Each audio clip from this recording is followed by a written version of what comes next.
جو پہلی بار مشہد جاتا ہے نا، جو ہے امام رضا کا حرم دیکھتا ہے، سینہ بھائی جان یوں چوڑا ہو جاتا ہے، شیعہ کو فخر ہوتا ہے اس امام کا نوکر ہوں۔ سونے کے دروازے، چاندی کی سیڑھیاں، بہترین حرم، تا حد نگاہ امیری ہی امیری، خوشبو کے جھونکے، بہترین ایرانی کلیم، خادموں کی لمبی لائنیں۔ ظاہر چلتا چلتا جب امام کی زری پہ جاتا ہے، زری کو دیکھتا ہے، پھر چہرہ خوش ہوتا ہے۔ سونے کی زری راز کر رہا ہے زہرا کا بیٹا، لیکن جگر اس تب پھٹتا ہے جب بندہ زیارت کی کتاب اٹھاتا ہے تو پہلا جملہ لکھا السلام علیکہ یا غریب الغربا۔ غریب الغربا پڑھ کے ظاہر زری پہ سر مار کے کہتا امیری تیری اتنی زیادہ ہے تو غریب الغربا کیسے ہے؟ اگر سننے والا کان ہو تو رضا کی زری سے آواز آتی ہے، جس کی بہن پردیس میں رول کے مر جائے، جس کا لاشا وطن میں نہ آئے، جسے پردیس میں مسافر سمجھ کے دفنا دیا جائے، وہ غریب ہوتا ہے۔ یہ جو آج ہم میں عزاداری کی تہذیب ہے، یہ ہمیں امام رضا نے سکھائی۔ اتنا امام کو حسین کی عزاداری سے پیار تھا، کتابیں کہتی ہیں جب امام مجلس سننے کے لیے آتے تو جہاں بیٹھ کے اب سن رہے نا، اس جگہ کا تقدس بتاؤں، امام بیٹھنے سے پہلے بھی اس جگہ کو چومتے، اٹھنے سے پہلے پھر چومتے۔ ایک دن ایک صحابی نے کہا مولا آپ اپنے دادا کی مجلس کی جگہ کو چومتے کیوں ہیں؟ امام رضا نے کہا اگر میں دنیا کو اس کا تقدس بتاؤں لوگ اپنے گھروں میں جانا چھوڑ دیں، لوگ رہے ہی حسین کی صف عزا پہ۔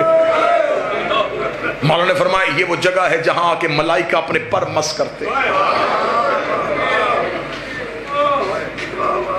مولا فرماتے اگر ہمارے عزادار کو مجلس شبیر میں بیٹھنے کا اجر بتا دیا جائے، مولا فرماتے ہیں کہ اللہ جب عرش میں ملائکہ سے کہتا فرش پہ دیکھو جہاں حسین کی مجلس ہو رہی ہوتی، تو ملائکہ کہتے ہیں ہم سے ساری زندگی کی عبادت لے لے، ہمیں تھوڑی دیر کے لیے اس محفل میں جانے دے۔ اس لیے کہ کائنات کا کوئی عمل ایسا نہیں جس میں 14 نے کہا ہو کہ ہم تمہارے ساتھ ہیں۔ کسی کتاب میں مجھے بتاؤ کہ انہوں نے کہا مصلی بچھاؤ ہم تمہارے ساتھ نماز پڑھیں گے، افطاری کے لیے دسترخوان سجاؤ ہم تمہارے ساتھ افطار کریں گے، حج کے لیے احرام باندھو ہم تمہارے ساتھ حج کریں گے۔ ایک ہی وعدہ کیا تم حسین کی صف بچھاؤ، کوئی آئے نہ آئے ہم ضرور آئیں گے۔ مردوں میں سجاد بیٹھ جاتا ہے، عورتوں میں زینب بیٹھ جاتی ہے۔ میرے مولا علی ابن موسیٰ رضا، مولا اپنے گھر میں روزانہ مجلس کرواتے تھے۔ شبیر کے ذاکر کا احترام میرے مولا رضا نے سنایا، اتنا احترام کرتے تھے اپنے دادے کے ذاکر کا۔ اکثر دیبل کو بلاتے تھے مرثیہ سننے کے لیے۔ دیبل ایک دن امام کو مرثیہ سنانے کے لیے، دیبل ابھی دروازے پہ تھا، امام چل پڑے، دیبل وہیں کا وہیں رک گیا۔ امام نے کہا رکا کیوں ہے؟ اس نے کہا آپ چل رہے تھے میں آپ کے احترام میں رک گیا۔ امام اس کی طرف دوڑ کے گئے، امام نے اس کے گلے میں باہیں ڈال کے جو جملہ پڑھا وہ جملہ سناؤ۔ امام نے گلے میں باہیں ڈال کے اے میری دادی کا مددگار، اے میری ماں فاطمہ الزہرا کے مددگار۔ امام نے شبیر کے ذاکر کے گلے میں باہیں ڈالی، امام ہاتھ پکڑ کے لے کے آئے، دیبل سر جھکا کے آیا۔ امام نے کہا دیبل کوئی نیا مرثیہ بھی لکھا ہے؟ عامر آباد سے لکھا ہے۔ امام نے کہا سنا مجھے، آج میں اپنے دادے کو رونا چاہتا ہوں۔ دیبل کھڑا ہو کے پڑھنے لگا، امام نے کہا رک، منبر پہ بیٹھ۔ دیبل کہتا مولا پھر آپ کہاں بیٹھیں گے؟ فرمایا زمین پہ۔ دیبل تڑپ کے کہتا میری جرت ہے زہرا کا بیٹا زمین پہ بیٹھے میں ممبر پہ بیٹھ جاؤں؟ فرمایا میں حکمن کہتا ہوں تو ذاکر شبیر بن کے ممبر پہ بیٹھ، میں عزادار شبیر بن کے خاک پہ بیٹھ۔ آج مجھے شبیر کا عزادار بننے دے، آج مجھے حسین کا عزادار بننے دے۔ دیبل ممبر پہ حکم امام کے تحت بیٹھ گیا۔ دیبل نے ایک مرثیہ پڑھا، یہ مرثیہ عربوں میں آج بھی بڑا مشہور ہے، عرب آج بھی اس مرثیے کو سب سے زیادہ پڑھتے ہیں۔ یہ وہی مرثیہ ہے جسے حماد اہل بیت شہید محسن نقوی نے اسی مرثیے کا اردو میں ترجمہ کیا تھا اور وہ بڑا مقبول ہوا تھا۔ زہرا تیری کلیوں کا صحرا میں بکھر جا،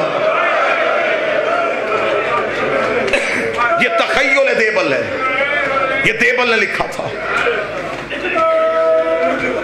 سجاد یہ کہتے تھے معصوم سکینہ سے عباس کے لاشے سے چپ چاپ گزر جا۔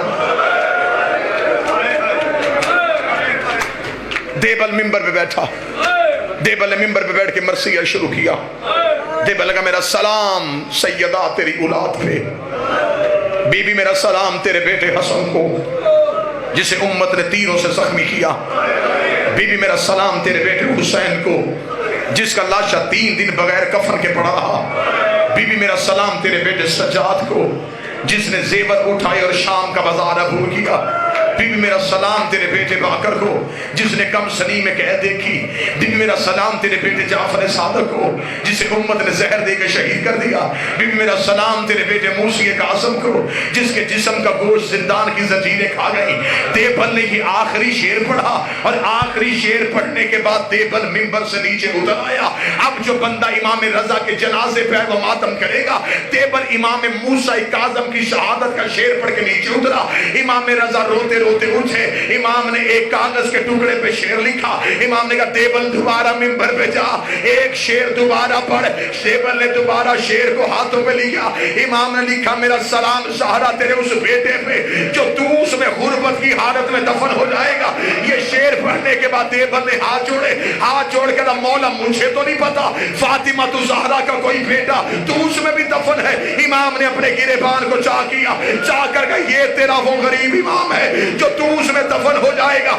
اتنا کہنا تھا، دیبل نے دوبارہ شعر پڑھا، یا مستورات کی طرف سے کنات اٹھی، ایک سفید سر والی کریم روتی ہوئی آئی، رو کر دیبل دوبارہ شعر نہ پڑھنا، جب سے تو نے شعر پڑھا ہے کبھی رضا کی کوئی بہن بے ہوش ہوتی ہے، کبھی کوئی بہن بے ہوش ہوتی ہے۔ امام رضا روتے روتے کنات کے قریب گئے، رو کے کہتے اے رضا کی بہنوں تم نے صرف بھائی کے قتل کا شعر سنا اور تم نے رونا شروع کر دیا۔ ہائے میرا سلام سیدہ زینب پہ جو 70 قدم کے فاصلے پہ سر پہ قرآن رکھ کے کہتی رہی نہ مار۔ تم نے صرف بھائی کی شہادت کا شعر سنا،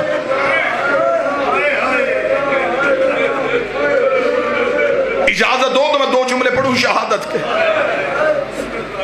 غربت کی حالت میں، پردیس میں، جہاں اپنا بھی کوئی نہیں تھا، جب مامون ملعون نے دربار میں بلایا امام کو زہر کے لیے، امام نے اپنے نوکر ابا سلط کو ساتھ لیا، فرمایا میرے ساتھ چل، آج میرا آخری دن ہے۔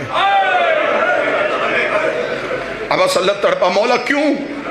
فرمایا آج مجھے دربار میں زہر دی جائے گی۔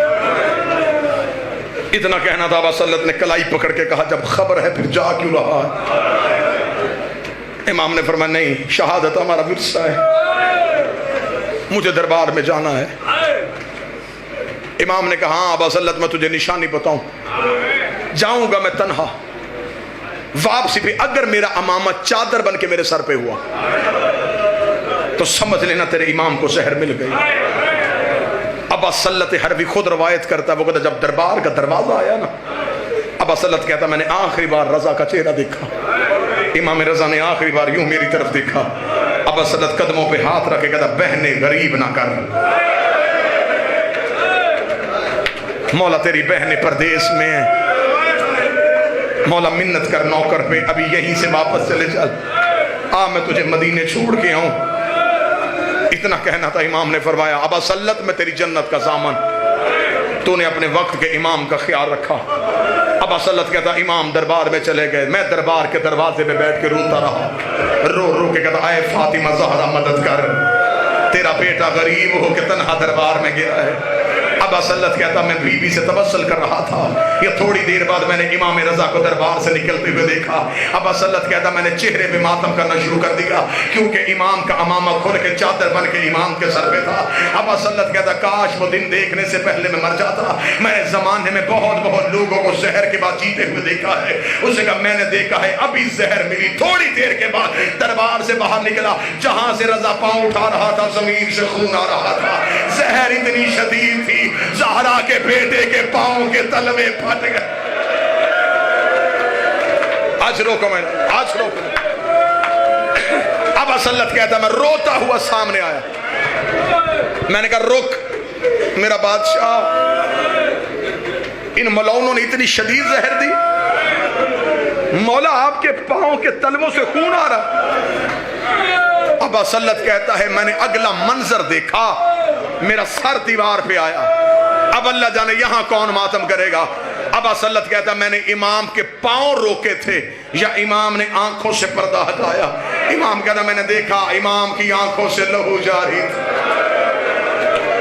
رو کے کہتے تو پاؤں کو رو رہا ہے، او میرا جگر پھٹ گیا۔ ابا سلت کہتا میں نے ہاتھ تھاما، ہاتھ تھام کے میں لے کے گیا امام کو گھر۔ ابا سلت کہتا میں نے جلدی بستر بنایا۔ امام نے کہا بستر بعد میں بنا، جلدی کر ہرسمہ کو بلا کے لا۔ ابا سلت کہتا میں ہرسمہ مولا کا نوکر، مولا کا خاص صحابی، جیسے علی کو ابو ذر و کمبر سے پیار تھا ایسے رضا کو ابا سلت اور ہرسمہ سے پیار۔ ابا سلت کہتا میں روتا ہوا ہرسمہ کے گھر کی طرف دوڑا۔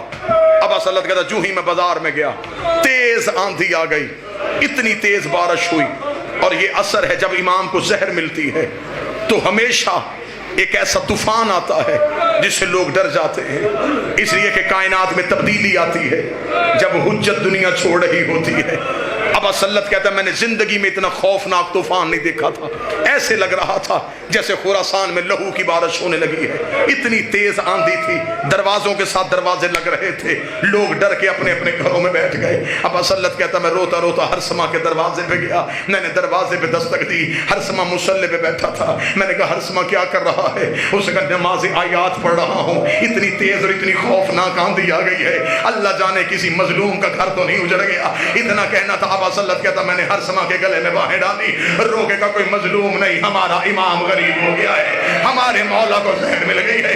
ابا سلت کہتا بازار میں ادھر سے میں رو رہا تھا، ادھر سے ہرسمہ رو رہا تھا۔ ابا سلت کہتا میں کبھی ہرسمہ کو پکڑتا تھا، کبھی ہرسمہ مجھے پکڑتا تھا، ہم ایک دوسرے کو سہارا دیتے دیتے جب امام رضا کے گھر گئے، ابا سلت کہتا میں نے دروازہ کھولا، میں نے امام کو بستر پہ نہ پایا، میں نے ہرسمہ سے کہا میں تو ابھی مولا کو بستر پہ چھوڑ کے گیا تھا۔ وہ کہتے جلدی جلدی ہم نے چراغ روشن کیا، ہم نے دیکھا رضا زمین پہ ایسے تڑپ رہا ہے جیسے مچھلی بغیر پانی کے تڑپتی ہے۔ ابا سلت کہتا میں نے قدموں پہ ہاتھ رکھا، ہاتھ رکھ کے کہا مولا زہر کا اثر زیادہ تو نہیں؟ امام رو کے کر کے مجھے بتا تجھے آنے میں دیر کیوں ہوئی ہے؟ رو کے کر کے مولا باہر طوفان بڑا تیز ہے، باہر بارش بڑی تیز ہے۔ رضا رو کے کہتا تم مرد ہو کے گھبرا گئے، وہ عورت ہو کے اکیلی قوم کی پہاڑیوں پہ رو رو کے کہہ رہی ہے رضا میری اونٹنی مر گئی، میری کنیز مر گئے۔